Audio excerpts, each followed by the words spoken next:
I want to just let's just jump right into this, man. So the Bears and the Browns played. I had a feeling that like that Browns defense is good. Yeah. And I was wondering, like, if Justin Fields had played, like, if the Bears put up a good game against the Browns defense and the front seven, and it was a competitive game, I think that would have said a lot about Fields and the ceiling. But watching that game and just seeing the out, I will give Justin Fields this. He didn't quit.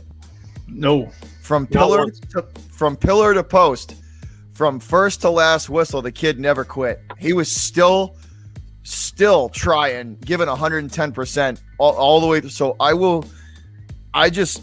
feel bad for him. JD, I'm gonna let you I'll let you take it away, man. Like, just give me your like initial, like, your thoughts on the game. And before I even ask you any questions, I just want to hear from you, man. What do you think?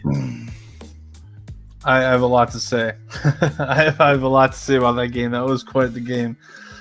Let's just start from the beginning. Let's start from the very beginning. All right. So the first quarter, I'll just break it down bit by bit by bit. So the very first quarter, first drive of the game. By the way, actually, let's start with this. Actually, the defense. My God, what a performance by the Bears defense. My God, that was like unbelievable. That should have been 60 to 2. That should have been, or 60 to 3. It should have been 60 to 3. Unbelievable defense. It was ridiculous. Roquan Smith, you talk about never giving up. Roquan Smith was a beast the entire game. So he was the only reason why it was low, as it was only in the 20s. Keep in mind, for the Browns, had the ball 80% of the time, pretty much. It was like 70s to 80% of the time. It was unbelievable amount of time of possession. And they only got like 20-something points. So unbelievable job by this defense. They were gassed in the fourth. Just ridiculous. But let's talk about the first drive. The first drive was actually pretty good with Justin Fields. There was a lot of runs. There was a commitment to David Montgomery. David Montgomery looked like, okay, this looks like old Bears, hike, give the ball to the running back, everybody block. And that was good. It was good to see. We got to, I think, the 38. He threw a nice pass to the – might have been a different drive. Either way, we got to the 38, kicked a field goal, up 3 points. It was a nice start. Mm-hmm. Justin Fields got some confidence. And then you just see on Twitter, like, I remember I was doing a reaction for a little while before it got ugly. And the reaction on Twitter was just so, like, telling of how impatient Chicago fans are. I don't know who's worse, us or Philly fans. Like, we are just terrible. They're just like, throw it down the field. Okay, and I don't know if Matt Nagy heard them, but he felt the exact same way. So he's like, all right, screw the running game. I'm done with that. I'm done with the running game. Full commitment to Justin Fields throwing it to 30, 40 yards every single time. He dropped back. It was literally both sides just sandwiched him every single time. It was the most ridiculous. We talked about it in every podcast so far. The exterior Chicago Bears line, I'm gonna list these guys off because they're all bad. Because they like mixed, they threw them all in. They all suck. Oh my God. James Daniels, you are terrible. I've said this for like a while now. I don't remember how many years. Tevin Jenkins, you suck. Elijah Wilkinson, you suck. Jermaine Aphrodite, get better. You might be good someday, but right now you're kind of bad. Scrap those guys potentially. Cody Whitehair, he's always been pretty good, but he's always been like a B, whatever. Sam Mustafar, I can't tell if you suck because everybody else on the outside was so bad that I just can't tell. Matt Nagy sucks because he keeps trying to make Justin Fields. Okay, this is my assessment of Justin Fields. I'm done talking about the offensive line. I'm not even going to talk about it. Everyone knows how bad they were. Unbelievably bad. This is what I was going to say about Justin Fields, and I'll give it to you guys. Justin Fields, we understand why Matt Nagy wanted to put Andy Dalton in, because Justin Fields, his initial decision-making is a little bit slow. Maybe that's why scouts were like, I don't know. So, like, when he gets that drop back pass, he gets first read, second read, third read, and he can't choose sometimes between those two. And that, you know what? That's something you could fix. A lot of guys had that problem when they first entered. That's a very fixable problem. Like I think Goff had that. What was that? Well, the one thing I saw, I don't even think he was able to get to a read and a half. Like, exactly. I'm looking in the backfield. It was the same thing I saw with Mac Jones. And I'm just seeing defenders 1,000 and a half defender in the backfield. And then no matter how good your quarterback is, if they keep getting hit and they keep seeing guys come around their back end, they're going to be gun shy. They're going to be gun shy. They're going to go for the easy passes, and then you stop gaining yardage. You know. Well, I think another major factor is this is his first game starting. So the obviously the decision making in this is his first real like welcome to the NFL kid moment. You know what I mean? Like this is game speed. This is game speed. 0% of the blame. Yeah. No, it's definitely tough to blame Fields for a lot because it imagine just being dumped on you and like get used to the game speed, kid, because here it comes. No time. And not only that, you got to face a front like the Browns have. That's not like the Jets front seven. It's it's a formidable Clowney front. And Garrett. You have like 8 people. Yeah, why do you think Washington's been so successful this year? I said from the beginning they are going to be a dark horse because they got that defensive line that can set up the offense to be successful. If you keep getting rushed from all sides, your quarterback is just going to keep losing confidence throughout the rest of the game. No, it's no question about it. And here's the thing. Now, you know what? Here's the thing. I'll say it right now. I was wrong. All the Bears fans are wrong. I do think Nagy's approaching this wrong. I didn't see any bootlegs. I didn't see any rollouts. I didn't see any things to protect the quarterback. So you have a shitty O-line, but you don't want to protect him. So that Nagy's going to take a giant L on. But what he won't take an L on is he could say, I told you so, that Fields wasn't ready. He could say that. He could say, all right, guys, he wasn't ready with the decision-making. Because here's the thing. If Foles was in, he would have got his ass kicked still, but it would probably have been like 16 to, you know what I mean? We probably would have got a few more like hike, throw, because that was Fields' problem. Hike, he had a few moments where he could have thrown, he just could not make a decision. But like you said, at least half of the time it was just hike, dead. Like that's like you said, you're going to lose confidence. You're going to be scared to hike the ball at that point. So that's all I really have to say about it. That's why I don't put a lot of this blame, if any, on Fields, because you threw him in against a front seven like Cleveland's for his first game, and it's basically that. Let's be a lot of these rookie quarterbacks. Like it's a trial by they get thrown into. They have that trial by fire moment, and it's not exactly easy on them. You know, it's not exactly an easy moment. I mean, that transition into the NFL usually is timed and prepared to where they're facing some team that's not a second level playoff team like the Browns are. You know what I mean? Like it's AFC title contenders. Yeah, exactly. That's what I mean. You're not facing a second level playoff team like the Browns. Like this was not. Next week we have the Lions. Me and you, JD, have said this before.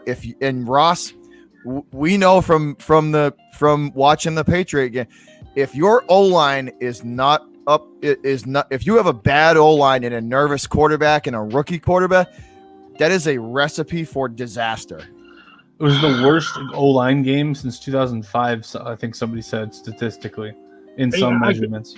This is the only reason I give Justin Fields a pass on this, because number one, your play calling wasn't exactly slated to his strengths, number one. Number two is we had a situation where you have a rookie quarterback put into a situation you didn't want to put him in. This is why that the Red Rocket was in town for you. He was there to play those tough games, and then we're going to put Justin Fields in for those good games that's going to give him confidence going into the 2022 season. What happened when he got injured, all those plans went up in smoke. You know, it's like a mirror to what happened in New England. I mean, Cam Newton was supposed to stick around for those tough games. once Mac won the job, it was going to be a dual quarterback situation. And now with Cam being gone, all we have in the backup is Brian Hoyer. Like we're both in kind of that tough situation where we don't have much of a choice. You know what I'm saying? Absolutely. Yeah, no doubt. So I kind of want to feed you. I want to feed you guys some questions and just get your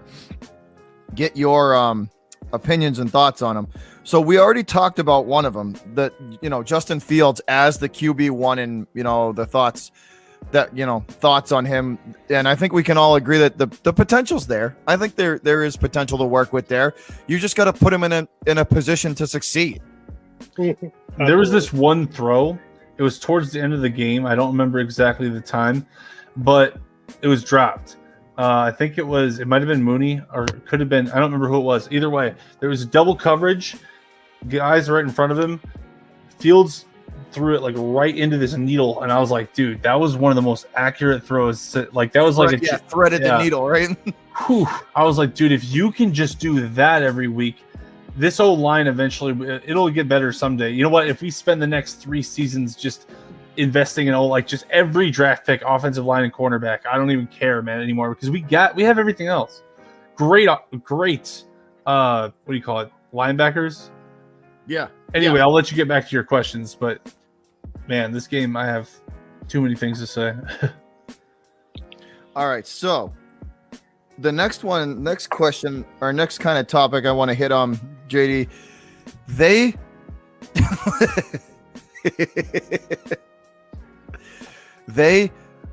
Bears, if they want Justin Fields to be successful, they have to stick with the run. They cannot abandon it. They have to stick with David Montgomery. That has to be. I agree. I don't want to say run first, but they have to be a balanced offense. Jason Peters is like terrible at pass blocking, but he could potentially be good at run blocking. I mean, they did have something going early on, so I agree with you 100%. That's just to me the best case scenario for them is they have the run game will open things up for Fields and make the fields, it'll spread the field out a little bit for him and not make it so condensed and hard to read, because when you run it and you're running it good, that's going to creep those linebackers up, and it's going to give Justin Fields some more bigger windows to throw in, so he doesn't always have to thread the needle to every receiver. He can, he can drop some of these touch passes into some of these guys, hit some of these guys in stride and let them do their thing, because he can be an accurate thrower. So to me, I think my first point would be that they can't abandon the run. Mm-hmm. Mm-hmm. I agree, and also I would to add to that, I would say now it's Fields. We're all in, dude. It's Fields to the moon. Like that's it. Like there's no going back now. There's no going to Nick Foles. We know what he is now. We know what his weaknesses are and his strengths. Just let him develop now. Just let him. We're gonna lose, okay? Hey, we might only win 5 games this season. Okay, all right. We might not win next week against the Lions. I'm willing to swallow that pill because Fields is gonna grow from this. He's gonna learn. So I'm okay with all of that. And also, if we fire Matt, you know what this is? I'm willing to say it now. Matt Nagy is officially, not only is he on the hot seat, that seat is cooking. It's cooking now. You better cool it off real fast, because you better figure out a way to mask your horrible offensive line. Also, you know who else is on the hot seat? Ryan Pace has got to be on the hot seat. You've had this bad offensive line problem since before Trubisky. What's weird is or at least if I had to put a year on it, JD, I think at least 4 years you guys have not had a good O-line. Since Kyle Long got hurt, the line has gotten worse every year. Every year it's gotten worse. It was good one year. Yeah, here's my complaint at the draft. If you take a number 1 QB, you grab linemen in the rest of the draft. If you've been struggling, you set them up for success, and then you start getting comfortable with that fresh new O-line. Start making those acquisitions and support that franchise quarterback that you just picked up. And they don't seem to think long into the future, which bugs me, because the Bears are falling into that Cincinnati problem where They'll always get a great quarterback, but it's like the joke of the NFL, like the Jets. Well, look at what the Giants are going through, Ross. They picked their quarterback at the 6th overall pick and never protected him with the O-line. Thank you. I have a scolding hot take, and I don't know if I want to get for it. Yeah, why don't we finish other things? But I need to. All right, share this. so let's stick with the offense. All right. Yeah. So I want to feed you another. I want to get your thoughts on another topic here, JD.